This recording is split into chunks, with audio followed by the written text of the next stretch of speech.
Serge Bindi et je suis entrepreneur. Aujourd'hui, je vais te parler dans ce nouvel épisode de ce que j'ai appelé le training de ta force de vente. Alors, c'est quoi le training?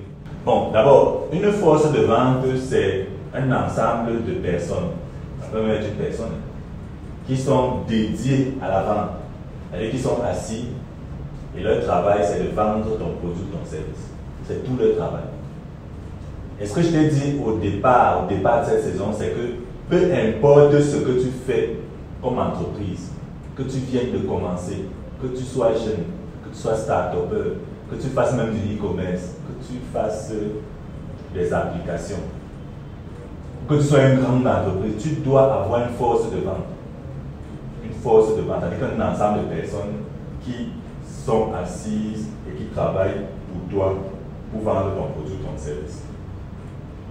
Je t'aime dit que tu dois avoir une force de vente, même si tu n'as pas d'argent, parce que tu n'as pas besoin de les payer. Il y a un mécanisme que j'ai conçu et que je t'ai montré pour te permettre de recruter des vendeurs d'exception et qui peuvent vendre ton produit, ton service. Donc aujourd'hui, je vais t'apprendre comment est-ce que tu dois leur donner les compétences nécessaires pour qu'ils restent et qu'ils soient en train de travailler. D'abord, tu dois savoir qu'un bon vendeur, c'est quelqu'un qui apprend beaucoup. C'est quelqu'un qui aime apprendre. Donc, si tu le mets dans un cadre où il n'a pas de formation, il va partir. Ils vont tous partir, ils vont te laisser. Et ce que je vois les chefs d'entreprise faire, c'est qu'ils forment les vendeurs produits. Ils forment les vendeurs produits. C'est-à-dire que si, par exemple, ils vendent des produits de santé, il va leur parler des produits de santé toute la journée. Et il va leur dire que voilà ce que vous allez dire au prospect. Si vous rencontrez le prospect, vous allez leur dire que ce produit-ci soit une telle maladie, celui-ci se fait comme ça, celui-ci voilà, règle tel problème de santé. Alors, je ne suis pas en train de dire que c'est mauvais. Je suis simplement en train de dire que tu n'as pas besoin de t'appesantir dessus. Tu n'as pas besoin de t'appesantir sur le produit, sur la formation produit trop longtemps. Parce que ces gens ont besoin de compétences pour vendre. Ils ont besoin des compétences pour vendre. Et si tu ne peux pas leur transmettre des compétences pour vendre, ils vont partir. Ils ne sentent pas qu'ils grandissent. Je t'ai dit que le bon vendeur a un profil psychologique atypique, qu'il mélange en même temps un ego surdimensionné avec une force empathique élevée. Ces deux éléments équilibrés dans son moi interne ne lui permettent pas de rester stable. C'est quelqu'un qui veut toujours grandir. C'est quelqu'un qui aime se comparer, qui aime faire des défis, qui aime challenger. En fait, c'est le profil d'un bon entrepreneur. Ils n'ont pas stratégique pour toi de ne pas leur donner les compétences qu'il faut. Tu dois les former tous les jours. Et je t'ai dit que si tu ne sais pas les former, il n'y a que deux solutions. Soit tu n'as pas le temps pour les former, dans ce cas, tu nous contactes, on viendra les former pour toi. D'ailleurs, on viendra même les recruter. Ou alors, tu as le temps pour les former, tu ne connais pas les compétences. Dans ce cas-là, suis exactement ce que je vais te dire. Tu sauras toutes les compétences qu'il faut leur donner, qu'il faut leur transmettre pour qu'ils travaillent de manière optimale. La deuxième chose que je dois te dire, c'est que les gens ne gardent pas les commerciaux pendant longtemps. Hier encore, j'ai discuté avec une dame qui est venue nous voir au bureau et qui voulait qu'on forme ses commerciaux. Elle nous disait qu'ils ont recruté plus de 150 personnes l'année dernière.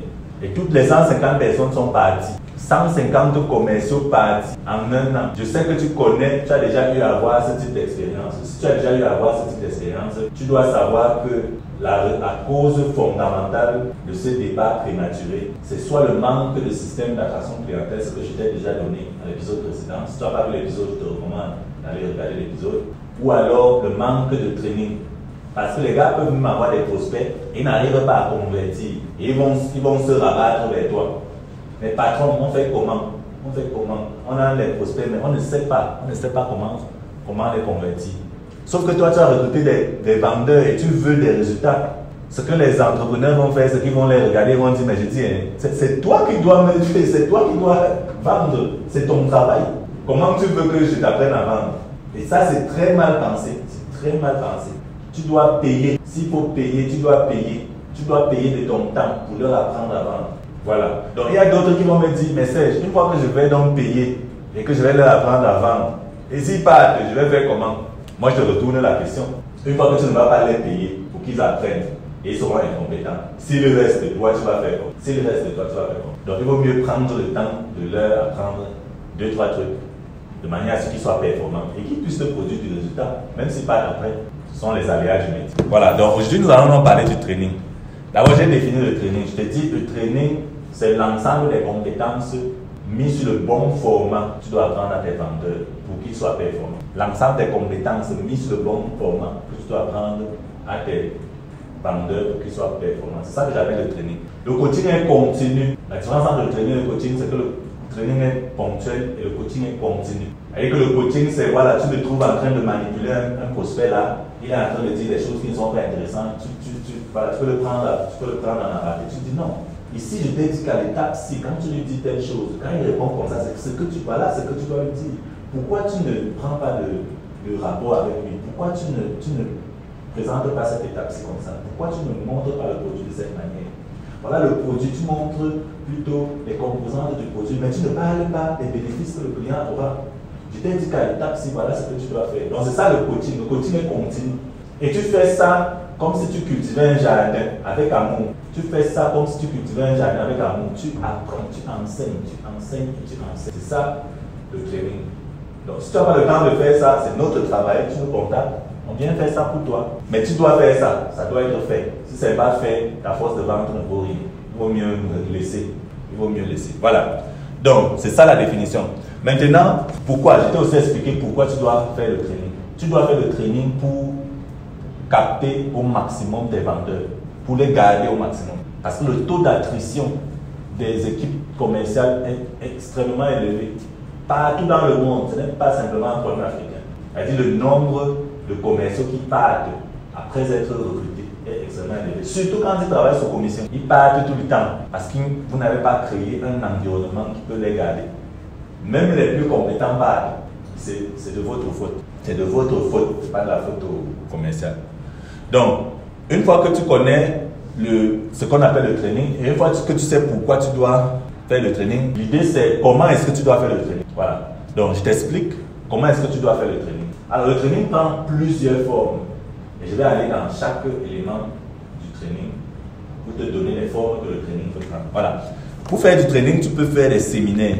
Alors, c'est quoi le séminaire? Le séminaire, c'est comme une formation. Donc, tu rassembles les vendeurs dans un endroit et tu leur apprends un concept. Aussi simple que ça. Donc, tu prends par exemple la vente et tu leur parles de la vente. Bonjour les amis, aujourd'hui nous allons parler de la vente. Quelles sont les 7 étapes d'une vente parfaite? Tu te mets à détailler, Première étape, voilà ce que tu dois faire. Deuxième étape. Donc, tu enseignes en fait. C'est ça le séminaire. Ils prennent des notes, d'autres prennent des notes.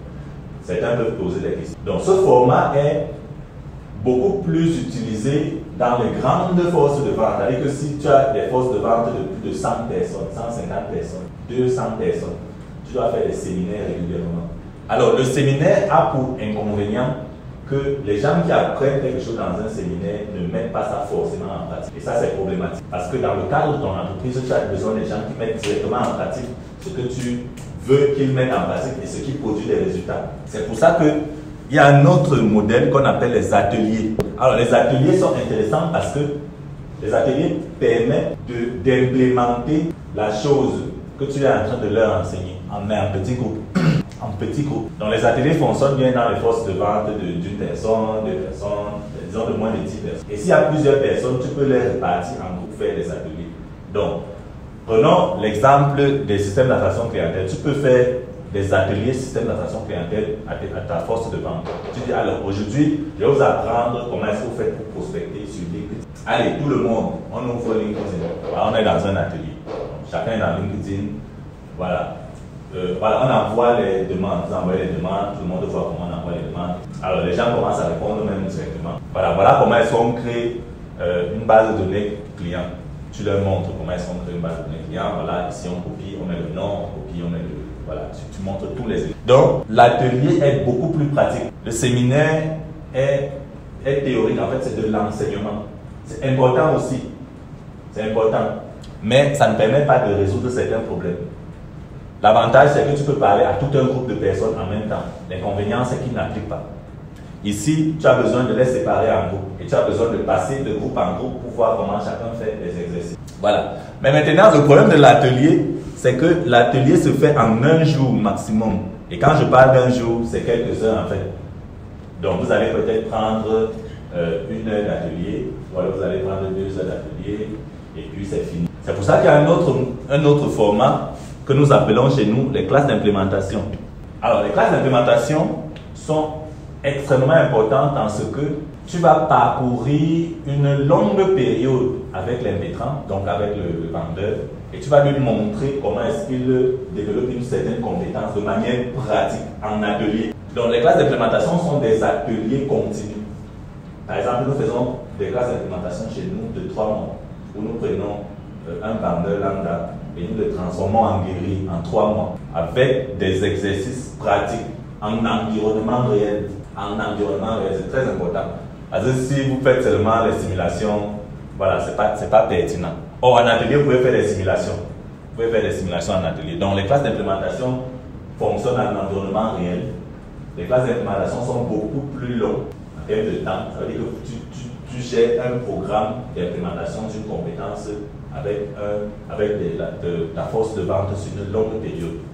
Supposons par exemple que tu veux leur apprendre le copywriting en classe d'implémentation. Tu vas donc les prendre en place et tu vas créer des projets réels en entreprise où ils doivent implémenter les techniques de copywriting que tu vas leur apprendre. Donc, par exemple, tu vas apprendre le système d'attraction clientèle sur le Facebook group et ils vont faire des publications. Chacun va faire des publications et tu vas voir le taux de conversion de publication de chacun en termes de copywriting. Et tu vas donc devoir les évaluer sur cette longue période. Ou alors tu vas prendre le système d'attraction clientèle Dream100 qu'on a vu.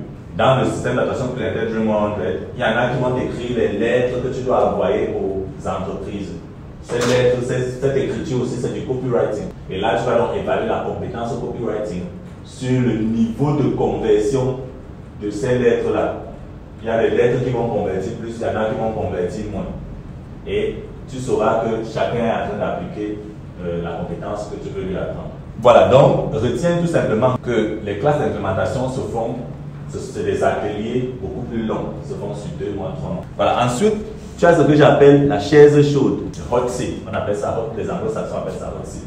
Alors, les hot seats ce sont des techniques d'apprentissage extrêmement poussées. Il est question d'identifier un système que le vendeur n'arrive pas à implémenter. C'est-à-dire, il y a un endroit où il fait toujours des erreurs. D'accord? Tu viens de lui apprendre un système d'attraction clientèle sur comment est-ce qu'on prend un prospect en ligne, par exemple. C'est ce qu'on doit dire au prospect pour établir le rapport.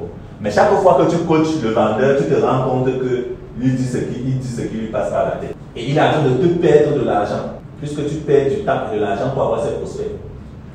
Donc ce que tu fais, c'est que tu le prends en hot seat. Donc tu fais asseoir tous les gens qui sont importants dans l'entreprise. Et tu mets une chaise là où le vendeur doit être assis. Donc, il est assis là, tous les autres sont là, autour de lui. Et toi, tu es là devant. Ce que tu fais donc, c'est que tu le prends au mot sur ce qu'il est en train de faire. Mon cher ami, comment est-ce que tu peux parler ainsi au client? Voilà ce que tu as dit.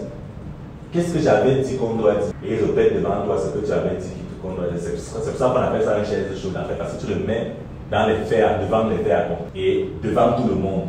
Donc l'idée n'est pas d'exposer son incompétence, l'idée est de le mettre, de le choquer pour qu'il comprenne que ce qu'il est en train de faire, il passe beaucoup plus de temps à faire ce qu'il pense qu'à faire ce que tu lui enseignes. Et il n'a pas formaté son cerveau très rapidement. C'est pour ça que tu dois le mettre sur une chaise chaude. Donc quelqu'un qui passe sous la chaise chaude, en tout cas la chaise chaude doit être je vais dire quoi, un filtre de compétences dans ton entreprise.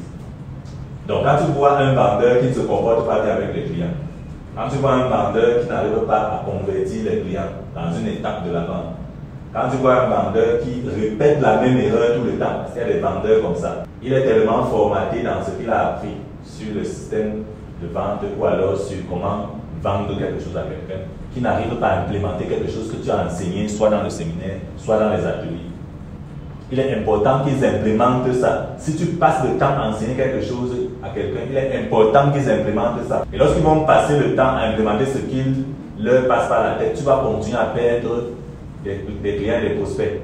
Donc, il est donc important que tu les passes sous cette forme-là de training pour qu'ils comprennent que c'est extrêmement important pour tout le monde, qu'ils comprennent que c'est important pour la. C'est donc à partir de là qu'ils vont mettre sur pied ce que j'appelle voilà, de la performance commerciale. Donc, la compétence va passer dans leur système limbique.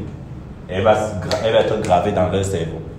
Donc, voilà donc les formes de training. Donc, ça, c'était les formats. Il y a plusieurs autres types de formats. Tu peux faire des exercices à la maison, des exercices de groupe. Tu peux faire des immersions. Alors, les immersions, j'adore aussi les immersions. Donc, là, nous prenons 2 jours, 3 jours. On quitte même l'entreprise. On va ailleurs. Bon, ça, c'est pour les grandes entreprises. Hein. Bon, il y a certains qui n'ont pas encore la possibilité de le faire. Vous quittez l'entreprise, vous louez un hôtel ailleurs, dans une ville balnéaire par exemple, et vous passez 3 jours de training. Vous vous reconfigurez dans la perspective de l'entreprise. Vous recomprenez ce que vous avez décidé de faire ensemble. Et vous travaillez le leadership, vous travaillez l'effet de groupe, vous travaillez le vivre ensemble, et vous travaillez les compétences que chaque vendeur doit développer. Donc ça, c'est pour ceux qui sont déjà arrivés à un niveau assez développé et qui veulent pousser leur force de vente à un autre niveau. Donc il est possible que tu fasses ça.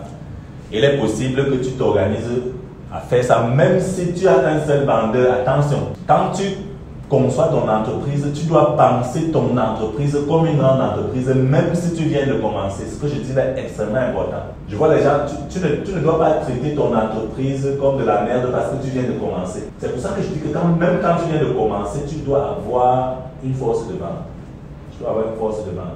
Parce que tu dois penser grande entreprise. Tu dois penser grande entreprise, même si tu es encore petit. Donc, c'est la manière que tu penses ton entreprise qu'elle devient. Donc, mets-y toute ton énergie, mets-y toute ta pensée, mets-y toute ta force. Conçois les trainings, entraîne ta force de vente. Si tu ne sais pas le faire, contacte-nous. Alors, la question se pose. C'est, ok, Serge, tu viens de nous dire qu'on doit donc faire le training à notre équipe de vente. Et qu'est-ce qu'il faut donc leur enseigner? Alors, ce qu'il faut leur enseigner va donc constituer le reste de notre saison. Donc d'abord le reste de cet épisode et ensuite les autres épisodes qui vont suivre. Donc, sans être exhaustive, bien sûr, sans être exhaustive, voici ce que tu dois leur enseigner. Grand 1, la vente directe. La vente directe, c'est-à-dire, une fois que j'ai un prospect, comment je fais, qu'est-ce que je lui dis pratiquement pour le transformer en client?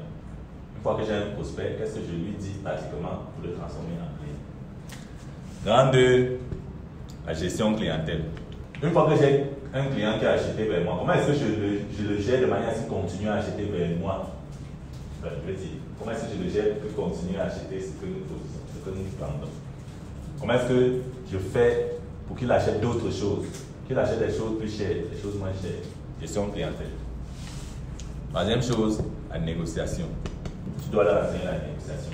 Une fois que j'ai un client en face de moi et qui commence à me dire voilà, est-ce que je ne peux pas acheter ton truc là? Est-ce que tu peux pas me vendre ça à 10 000 alors que j'ai taxé 20 000?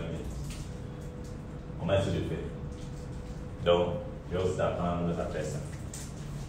Quatrième chose, l'organisation. Comment est-ce que tes vendeurs fonctionnent par jour? Comment est-ce qu'ils organisent leur journée? Et quelles sont les tâches qu'ils doivent faire par jour? Chacun doit être organisé dans son bloc de manière à ce qu'on ne perde pas le temps. Et donc, l'art de l'organisation, c'est quelque chose que tu vas leur apprendre. Cinquième chose, c'est le copywriting.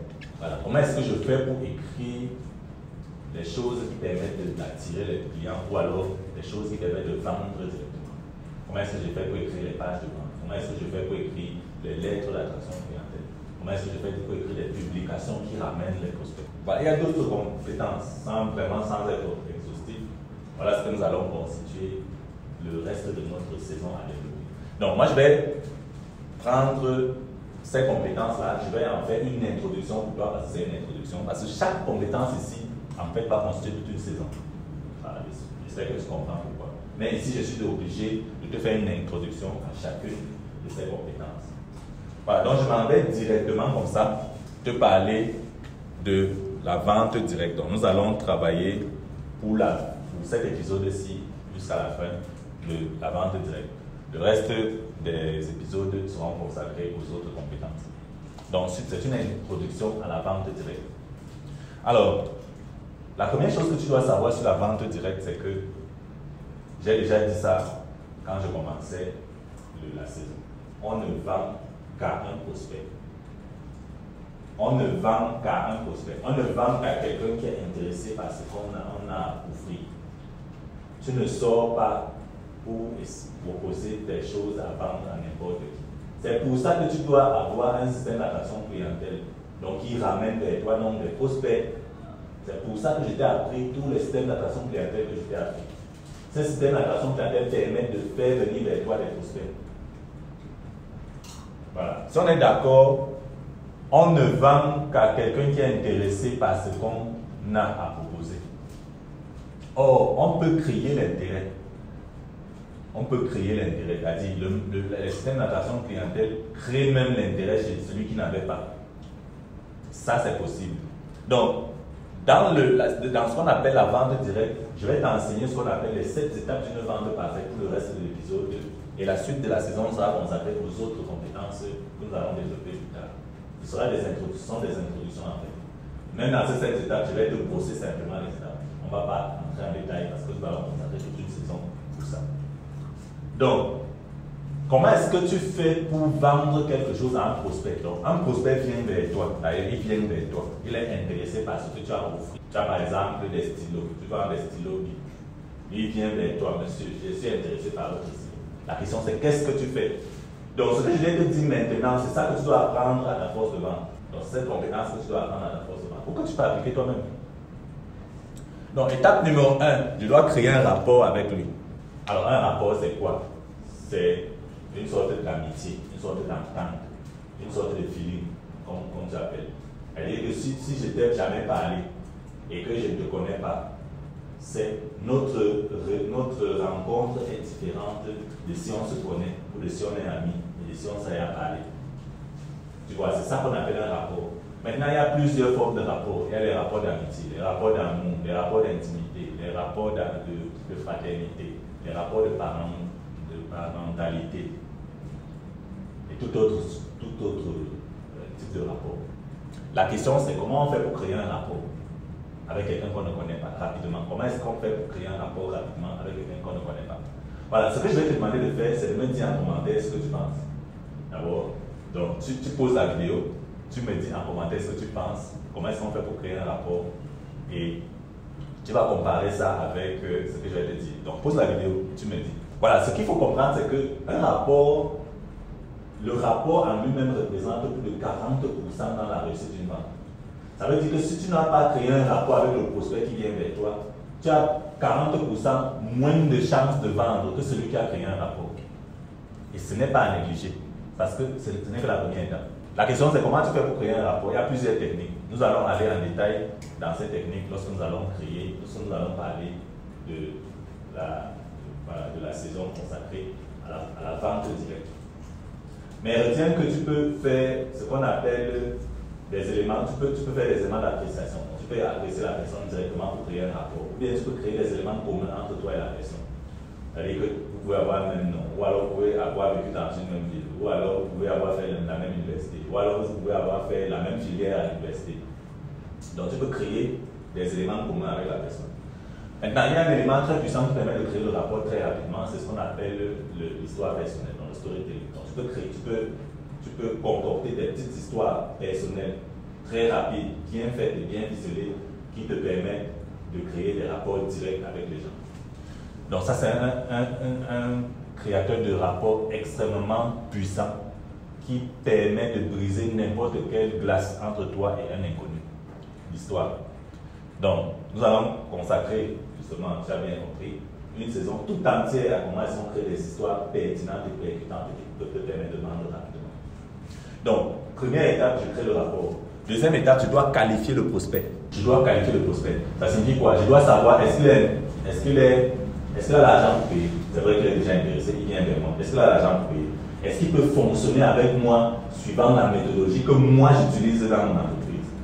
Alors, si tu vends quelque chose et que quelqu'un veut que tu fonctionnes avec lui, selon lui, ce sera beaucoup plus embêtant pour toi. En fait, ça ne sera pas possible. C'est un mauvais client, même s'il paye, même s'il a l'argent pour payer.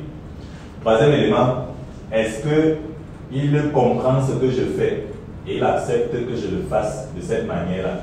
C'est-à-dire que Est-ce qu'il comprend le service que je fais ou le produit que je fais? C'est pour les services que c'est beaucoup plus compliqué parce qu'il y a les services qui sont difficilement compréhensibles, surtout par le client. Donc, s'il n'a pas l'argent et qu'il faut quelqu'un d'autre pour venir approuver la décision d'achat, c'est pas un bon. Ça veut dire que tu n'as pas bien choisi la cible. Tu dois repenser le mécanisme de décision et tu dois repenser la cible dans le processus de décision du client. Est-ce qu'il est attaché à moi? Donc, tu dois savoir s'il peut comprendre ce que tu fais comme service de manière à ce qu'il puisse voir que c'est important pour lui d'acheter. Donc, comment est-ce qu'on fait pour qualifier? Pour qualifier, on fait le questionnement, la science du questionnement. Donc, il faut poser des questions calibrées, des questions intéressantes au prospect qui te permettent d'avoir des informations directes. Donc, les questions doivent être à réponse ouverte. Ne pose pas des questions qui doivent lui permettre de répondre à oui ou non. Ça sont des questions à réponse fermée. Les questions à réponse fermée ne te permettent pas d'avoir les informations nécessaires pour bien qualifier le prospect. Tu dois savoir que c'est à cette étape qu'il faut qualifier le prospect parce que si tu continues la vente sans avoir qualifié le prospect, il est fort probable qu'il n'ait pas envie d'acheter ou alors qu'il ne soit pas capable d'acheter ou alors que vous ayez seulement perdu tout ce temps pour rien alors qu'il n'a pas d'argent pour acheter ou alors qu'il n'est pas le preneur de décision.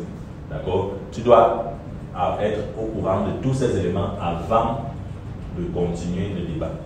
Alors, une question que les gens me posent souvent dans la qualification, c'est comment est-ce que je fais pour commencer à poser les questions à quelqu'un qu'il ne connaît pas? C'est très embarrassant. Je vais lui poser la question, comment est-ce que je fais d'abord pour savoir s'il a l'argent? Je vais lui demander quoi? Est-ce que vous avez un budget? Non. L'idée, c'est que vous devez établir un rapport. C'est pour ça que le rapport vient avant. Tu vas te rendre compte qu'il est beaucoup plus facile de poser des questions, même embarrassantes à quelqu'un avec qui tu as un rapport. C'est-à-dire, c'est pour toi, en fait, c'est pour toi. Ce n'est pas forcément pour lui. Ça peut être embarrassant pour lui, mais pour toi, tu as déjà levé le bouclier qui vous lie. Tu as déjà cassé la glace qui est entre vous quand tu as établi le rapport. Et ça te donne beaucoup plus de zèle pour lui poser des questions. Donc l'idée, c'est dans le rapport. L'idée, c'est dans le rapport. Établis bien le rapport, tu vas voir que le questionnement suit très facilement, très aisément. D'accord? Donc, le troisième élément, c'est ce que j'appelle le don de la valeur. Donc là, tu as identifié que c'est un prospect viable. Tu as identifié que c'est quelqu'un qui peut acheter ce que tu fais. Tu as identifié que c'est quelqu'un qui peut fonctionner avec toi suivant ton modèle de fonctionnement dans ton entreprise. Donc l'idée, c'est de lui donner la valeur. Ça veut dire quoi? Il faut lui expliquer pourquoi il a eu le problème qu'il a eu. Et ce qu'il doit faire pour ne plus l'avoir. Voilà. Tu dois lui expliquer pourquoi il a eu le problème qu'il a eu et ce qu'il doit faire pour ne plus l'avoir. Donc, supposons quelqu'un qui vend un lait de toilette. Voilà. Supposons quelqu'un qui vend un lait de toilette anti-vergéture. Ça, c'est intéressant. Le prospect est venu vers lui. Il a des vergetures. Il a établi un rapport avec le prospect. D'accord? Ensuite, il l'a qualifié. Donc, ok, ça veut dire que la personne a de l'argent qu'il peut acheter. Il est intéressé, il peut fonctionner avec moi suivant mon modèle. Ça veut dire que mon modèle, c'est qu'on achète directement le lait. Je ne vais pas vendre à crédit. S'il veut acheter à crédit, ce n'est pas un bon prospect. D'accord? Troisième élément, je dois lui donner la valeur sur les vergetures en fait. Je dois lui enseigner pourquoi il a eu les vergetures et ce qu'il doit faire pour ne plus les avoir de manière permanente. Donc, je dois lui dire ce qu'on doit faire de manière naturelle pour éliminer les vergetures. Je dois lui dire ça, je dois lui expliquer ça. En fait, ce n'est pas simplement une question de lait. Voilà les habitudes alimentaires que tu dois avoir. Voilà les comportements que tu dois avoir. Peut-être que tu dois faire le sport. Peut-être que voilà les éléments que tu dois intégrer dans ta vie pour que les vergetures disparaissent. Voilà. Donc, on appelle ça le don de la valeur. Le don de la valeur est extrêmement important parce que ça devient compliqué de trouver des gens qui s'attachent à vous personnellement. Si vous achetez souvent des choses, vous allez voir que les gens sont beaucoup plus intéressés parce qu'ils les concernent, parce qu'ils concernent leurs produits. Leur problème, c'est de vendre leurs produits. Vos intérêts, c'est vos intérêts. Ils ne s'intéressent pas à vous. Si vous commencez à donner de la valeur, vous allez vous rendre compte que les gens seront beaucoup plus attirés vers votre boutique, vers votre service, vers votre produit, vers ce que vous avez à offrir. Donc, donnez de la valeur au prospect. Enseignez à votre force de vente à donner de la valeur au prospect. Dites-leur de leur expliquer. Nous sommes en train de vous expliquer pourquoi vous n'avez pas de clients.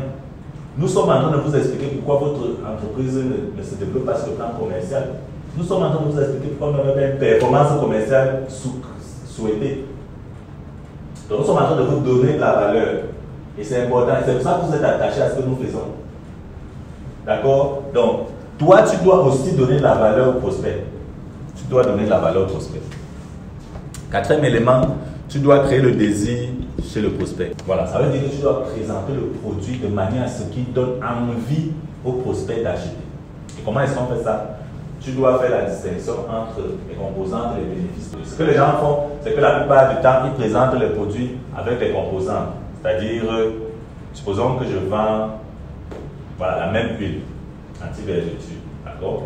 Donc, ce qu'un vendeur normal là va faire, c'est qu'il va prendre l'huile et il va se mettre à dire au prospect, voilà, l'huile est extrait à base de l'aloe vera. Voilà, il y a des composants dans l'huile qui permettent voilà, de lui donner une odeur agréable. Voilà, il va te vanter l'huile, il va te dire comment l'huile est bonne, etc., etc. Donc, il va te donner les choses qui sont dans l'huile, les composantes de l'huile. Mais il ne va pas détailler avec précision comment ces composantes constituent des bénéfices pour le client, pour le prospect. Voilà. Alors qu'un vendeur, un très bon vendeur, un vendeur de l'huile, va prendre le temps de détailler pour chaque composante le bénéfice que la composante apporte au client. C'est-à-dire que si l'huile est extraite d'aloe vera, il va dire au client que non, tu sais que l'aloe vera est très puissante pour la régénération des tissus. En fait, quand tu vas utiliser cette huile-là, puisqu'elle est faite à base d'aloe vera, elle va recoller directement tous les dommages des tissus cutanés que tu as. C'est-à-dire qu'elle va recoller toute ta peau. Et l'odeur que nous avons implémentée dans l'huile va te permettre de sentir très bon. Et tu seras attiré ou attirante par de plusieurs personnes. Voilà. Donc, une fois que tu vas mettre l'huile, tu seras d'abord une huile bien parfumée. Ensuite, l'huile va régénérer tes cellules du fait des extraits d'aloe vera qui sont dans l'huile. Donc voilà comment tu donnes envie au prospect d'acheter un produit. Parce que le prospect veut quelque chose qui résolve son problème. Donc, le prospect ne veut pas savoir si ton truc vaut 10 000 choses ou alors voilà, si ton truc c'est le meilleur truc qui a déjà été inventé depuis l'eau chaude. Ce n'est pas ça qui l'intéresse. Voilà, donc tu dois donner le désir au prospect d'acheter ton produit. Ensuite, tu dois contourner les objections. Voilà, donc ici, le prospect va te dire, waouh, ça c'est très intéressant, mais ton huile là, ça coûte combien? Et tu vas dire le prix. 35 000. Oh, 35 000, 35 000. 35 000, c'est trop cher pour l'huile. Mais l'huile là, tu es sûr que quand elle est sortie 35 000, je vais acheter, ça va fonctionner? Est-ce que ça marche ce truc-là? Parce qu'on vous connaît avec vos trucs. Donc, le prospect va donc te donner des objections. Il est donc question pour toi de les contourner. Donc, je ne vais pas entrer en détail sur la science des objections parce que en fait, c'est un long débat, c'est un long enseignement. Je vais parler de tout un épisode quand nous allons traiter de la vente pour te parler des objections. Mais sache déjà qu'il y a des objections récurrentes qui viennent toujours des prospects, c'est-à-dire que le produit est cher, le produit ne fonctionne pas bien, le produit n'est pas bien testé, voilà, je dois encore rencontrer telle personne pour prendre la décision, etc. etc. Donc, voilà donc des objections que tu auras de temps en temps. Et tu dois savoir exactement comment on fait pour contourner ces objections. Sixième étape, tu dois conclure la vente. Alors, je ne vais pas te dire que c'est parce que tu as contourné les objections que le prospect va acheter. Non, tu dois conclure la vente de manière concluante, si je me permets la tautologie. Tu dois conclure la vente de manière concluante, de manière à ce que tu te donnes de l'argent et que tu lui donnes le produit. Si tu ne fais pas ça, le prospect peut quitter, partir et te dire oui, bon voilà, je suis vraiment, tout ce que tu as dit est intéressant. Voilà. Ce qu'on va faire, c'est que je vais te rappeler et voilà, on va voir comment régler ça. Donc, si tu as déjà vendu, ça t'est arrivé à plusieurs moments, à plusieurs périodes, dans plusieurs cas. Moi, ça m'est arrivé aussi. Donc, l'idée, c'est que tu ne dois pas laisser que ça arrive. Si c'est arrivé, c'est parce que tu ne sais pas ce qu'il faut dire pour fermer une vente, pour conclure une vente. Donc, il y a plusieurs techniques de conclusion de vente que je vais t'enseigner dans la saison que nous allons consacrer à la vente directe. Donc, la septième étape de notre procédé, c'est ce que j'appelle le suivi.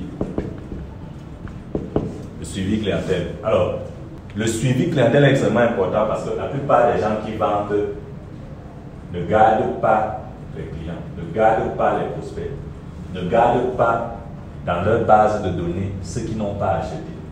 Ou alors ne gardent même pas ceux qui ont acheté. Et ils répètent les mêmes erreurs dans la création des prospects. Voilà, tu vois, ils ne travaillent pas le suivi des prospects de manière à pouvoir revendre de nouveaux produits à ceux qui ont déjà acheté. Puisque si quelqu'un a acheté chez toi, il est probable qu'il achète encore chez toi. Donc l'erreur que tu fais, c'est que quelqu'un achète quelque chose chez toi et tu ne prends pas son contact. Tu ne le suis pas pour voir même si ce qu'il a acheté a fonctionné. C'est très mauvais. Tu dois arrêter ça. Tu dois commencer à suivre tous tes prospects, tous tes clients. Voilà, une fois que tu as compris ce qu'on appelle les 7 étapes d'une vente parfaite, tu peux les appliquer systématiquement à chaque prospect. Donc dès que tu as un prospect, étape numéro 1, étape 2, étape 3, c'est un système que tu appliques et qui peut te permettre de prendre un prospect froid et le convertir en client fidèle.